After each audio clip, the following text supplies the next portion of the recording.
রথযাত্রার পূর্ণলগ্নে জেলার রথ কমিটিগুলির জন্য বড় ঘোষণা রাজ্য সরকারের। অন্যান্য জেলার পাশাপাশি এবার বীরভূম জেলার 5টি ঐতিহ্যবাহী রথযাত্রা কমিটিকে আর্থিক অনুদান তুলে দেওয়া হলো।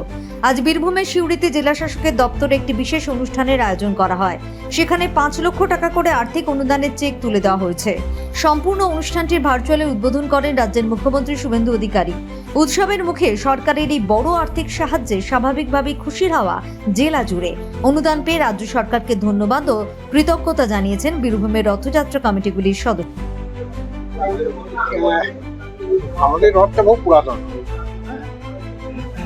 এটা প্রথম হয় 21শে আষাঢ় 1312, ইংরেজি 1905 4 জুলাই। প্রথমে রথে মৃন্ময় মূর্তি চাপত কৃষ্ণে। পরে 1973 সালে হরিদা অমূল্যরূপণ শর্মা কর্তৃক জগন্নাথ সুন্দর দারু মূর্তি তৈরি হয়, সেটা তখন থেকেই চলে আসছে। সেই মূর্তিগুলোই আছে আমাদের এবং সেই রথে আছে, সেটা সংস্কার করছি। এখনো সংস্কার করলাম, এই এখন হচ্ছে, রং হচ্ছে বা হচ্ছে, এটা বেরোবে তখন দেখতেও পাবে। ঠিক আছে, হ্যাঁ, খুব ভালো লাগছে, খুবই ভালো লাগছে।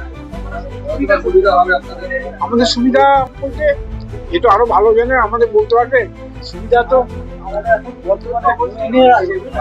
আমাদের ভক্তদের সাহায্য তো চলেই, আর এটা সাহায্য আরো ভালো হবে, আরো ভালো করতে পারবে। ঠিক আছে, আমার নাম গদাধর দত্ত। আজকে আমরা এখানে মাননীয় মুখ্যমন্ত্রীর সঙ্গে লাইভ জুড়লাম বিসিতে। উনি আমাদের শুভ সূচনা করলেন। উনি কলকাতা তার আশেপাশে জেলার রথযাত্রাকে একটা সরকারি শুভেচ্ছা অনুদান যাই আপনি বলতে চান সেটা শুরু করলেন। তারপরেই প্রথম বীরভূম জেলাকে ধরা হলো। আর আমাদের এখানে স্টেটের সব থেকে বেশি 5টা রথযাত্রা কমিটিদেরকে আজকে আমরা এই চেকটা একটা প্রতীকী চেক ধরালাম। আর ওদের অ্যাকাউন্টে আজ পয়সা অলরেডি ঢুকিয়ে দেওয়া হচ্ছে আজকে। তারপরে ওরা একটা সুন্দর, আশা করছি ভালো রথযাত্রা করতে পারবে। পুলিশ আর আমাদের যোগাযোগ কন্টিনিউয়াসলি চলছে। আমরা চেষ্টা করবো কোনো রকম ট্রাফিকের অসুবিধা বা কোনো রকম প্রবলেম না হয়। একটা ছোট হোয়াটসঅ্যাপ গ্রুপও আমরা রথযাত্রা কমিটিদেরকে নিয়ে বানিয়ে নিচ্ছি।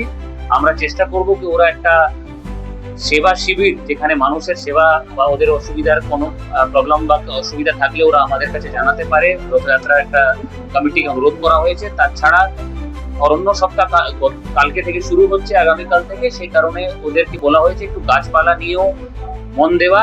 কিছু গাছের চারা আমরা ফরেস্ট থেকে ওদেরকে প্রোভাইড করব। ওরা চেষ্টা করবে যদি বৃক্ষারোপণ করতে পারে আর এই বড় কাজের মধ্যে যোগ।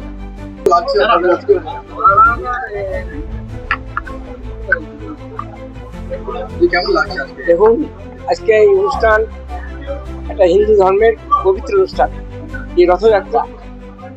এই রথযাত্রা রথ আমাদের প্রতিবারই হয়, কিন্তু মাননীয় মুখ্যমন্ত্রী এই রথকে যে নতুনভাবে রূপ দেওয়ার জন্য, হিন্দু ধর্মের সংস্কৃতি ঐতিহ্যকে রক্ষা করার জন্য নতুন উদ্যোগ নিয়েছেন।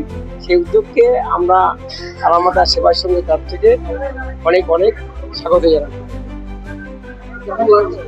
খুবই ভালো লাগছে, অভাবনীয়, অকল্পনীয়।